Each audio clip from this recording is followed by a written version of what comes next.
Hi everybody, those of you new to the channel, I'm Teresa Perrin, and today I want to discuss with you HLBZ and the FUD that's going around regarding the dilution.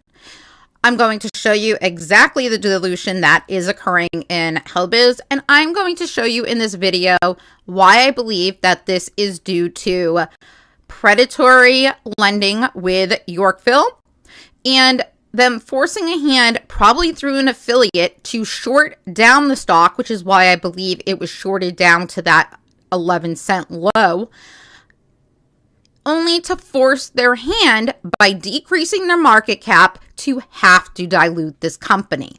And I'm going to show you the seriously insane amount of buying that the CEO, Salvatore, has been doing in this company.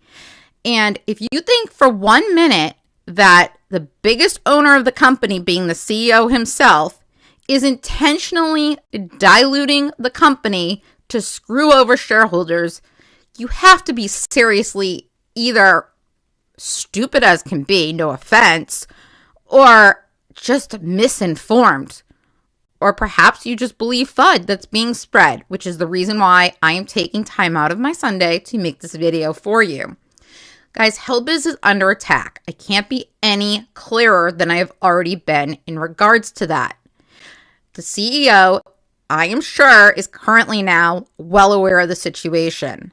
And now he has agreed to join the fight against naked short sellers. He even started the hashtag, and please start including it whenever you tweet, Naked Shorts War. Guys, we need to spread the word and get that trending.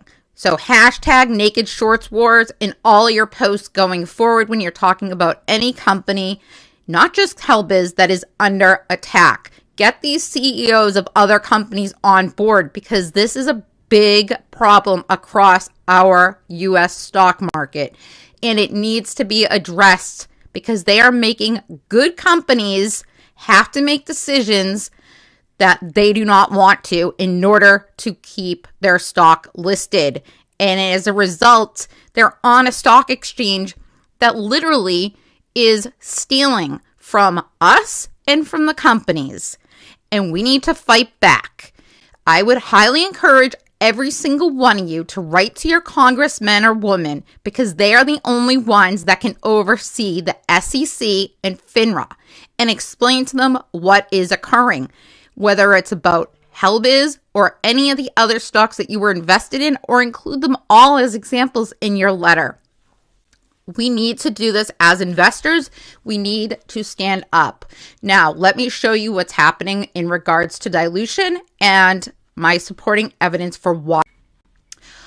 Okay, guys, let's start with the NASDAQ listing requirements. You can go to NASDAQ.com, type in HLBZ, or the ticker HLBZ, and pull up this information yourself. It is public information.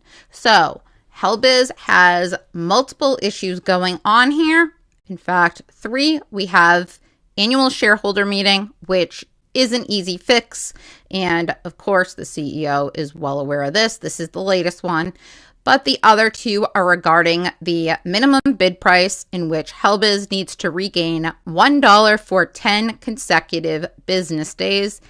And of course, we have the market value of listed securities. Now, this is where the issue comes into play with the dilution, because HLBZ needs to maintain a minimum of $35 million for their market cap. And because prior to this dilution, they had a low share price and a low share count, well, relatively low share count in comparison, they were below the 35 million minimum listing price. Now that's where this dilution comes into play, because I can 100% promise you that the person who has the most to lose by diluting this company is the CEO himself, being the largest shareholder of HLBZ. So once again, I present to you his reasons for the dilution. And we can see it's very clearly here. This is the agreement with Yorkville that is creating all of this dilution and all of these shares. Now, if you look at the dates and how he's doing this in small increments each time, and every single time he does an offering, they tank the price further. Why? I'm going to tell you why, and it's ugly. It's because A, Yorkville, I believe, is in cahoots with whoever's shorting HLBZ, and it could very well be an affiliate of theirs, depending on that SEPA agreement, which I have not gone through line by line, but I'm guessing it's either an affiliate of theirs or someone that they work closely with in regards to this dilution. My guess would be that Yorkville came to HLBZ and said, hey, we want to offer you a line of credit because we think you have a great product and we see the potential in your company. Meanwhile, they're making this offer knowing that they are going to be predators and try to trap HLBZ. This isn't just happening to HLBZ. This is happening to a lot of companies. Now, does HLBZ need the capital? Maybe, maybe not. But they're going to ensure that he uses the capital. And how are they going to do that? Because they're going to tank that price to make sure that it's under the 35 million market cap. Because now they know that they can, A, buy up HLBZ very, very cheap with those. B, use that power, hopefully, depending on how that SEPA is written. And again, I'm not an attorney, so I haven't gone in to look at it fully, but they can go in and they can say, let's see, if we tank it far enough, we can get ownership in this company and get some of the voting rights under our hands. Then what happens? It just gets worse and worse and worse. I'm not going to get into details of the drawbacks of that in this video, but I am going to say it is very, very clear to me and anybody who's doing their DD that knows the stock market and knows about predatory lending should be able to see here. This is not dilution that the CEO wants. Do you think that he wouldn't do just one offering? Because every single time he does an offering, how does that look to shareholders? Well, I'm going to tell you, if you're not a shareholder like most retail, and that's who owns the stock, is most retail doesn't actually take the time to go in and look at the NASDAQ and go in and look at the SEC filings to look at the big picture. They just don't. I'm not going to sit here and lie to you and pretend that they do. Well, guys, I'm not the normal retail investor. Of course I'm going to look at the filings. And what do I see? I see a scenario where we have a CEO that keeps buying up this company, and I see the price stock that keeps falling and offerings that keep having to happen in small amounts. And I say, well, what is going on here? Well, duh. What's going on here is that Yorkville is taking advantage of this company, and most likely, nobody wants to get sued, so allegedly, most likely, working with somebody else if they themselves are not able to short, depending on that SEPA agreement, and hopefully in there it states that they are not allowed to short the company. If it doesn't, then let that be a learning example to the CEO that he needs to ensure that's in there for what good it's worth, because more than likely, even if they personally aren't shorting, they have another company that they're working with on this that is. Now, as you see, this agreement, first they're getting shares at 16 cents, 17 cents, 16 cents, even 25 cents. Then, guys, 15, 11, it's like the more they have to get, the more they tank the stock. 11, 11, 12, 13, 11. Give me a freaking break. He is not diluting this company 52 million shares because he wants to give away shares of his company, people. He is doing it because he has to maintain that 35 million market cap. Well, as long as we keep holding the price up today, then this should be the end of that, I would hope, as far as the last dilution. The last two, and we're going to be perfectly clear and open and honest because I'm not here to sugarcoat anything for anybody. January 13th, they did an issuing to Yorkville for 5 million shares. And then the last filing, which we got on Friday, was 8 million shares that occurred on January 17th. Now, what happened after that? Boom. We saw what happened on Friday. The price went up. Well, unfortunately, he still has to drop the news of this because it is a public listed company and it is a requirement that they inform their shareholders of any dilution.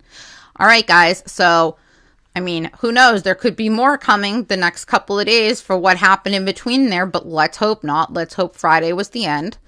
And let's hope we can contain this minimum bid price and keep it going higher and higher so that he does not need to do this. Because look it. I'm going to show you right here. These are the last two Form 4 filings that show us that the CEO is buying it up still, guys. Look at this. Even during that dilution, January 3rd, he bought another 650,000 shares at 13 cents for a total ownership of 11,218,925 shares. Now, you can see he bought up another December 29th, 1,568,249 shares he acquired. Do you think he's buying this at the same time? Here, let's take a look. Here's his buys. And I took this nicely off of Twitter, but I don't want to put the person's name because I don't want to upset anybody, but thank you very much. You know who you are. I do give him credit, but I don't want to create any fiasco more because there is a lot of crap going on in this stock. But look at this. And you guys can go on NASDAQ too because I can see all of these filings on there as well. But I like the way that this breaks it down for this video because it shows you these are all buy orders. This is the CEO buying all of these. Look at the price he was buying at per share. He bought 500,000 shares at $6.75 per share, 350,000 shares at $2.86 a share, 1.6 million shares at $1.50 a share, 2.04 million shares at 99 cents a share. He's been buying this the whole way down. 327.43 at 62 cents a share. 252.64 at $3 a share, 79,000 at $1.26 a share, 200,000 at 25 cents a share, 155,000 at 22 cents a share, 4.02 million at 18 cents a share, 1.57 million at 12 cents a share, 650,000 at 13 cents a share. Do you think for 1 minute that this CEO who has invested millions of dollars of his own money into this stock is doing so because he thinks his company is going to fail? Absolutely not. I promise you that this is because he is being attacked. This is predatory. And right here, you can see, here's our filing where he has to Form 8K. This is filed on December 9th, 2022. He has to appeal because the minimum bid price fell below. And you can look, unregistered sales of equity security. Then you see all of these as well. Okay? He's diluting 100%. And he had to make an appeal for this. And we should be getting a notice coming out, I would guess, probably in the next couple of weeks, if not this week.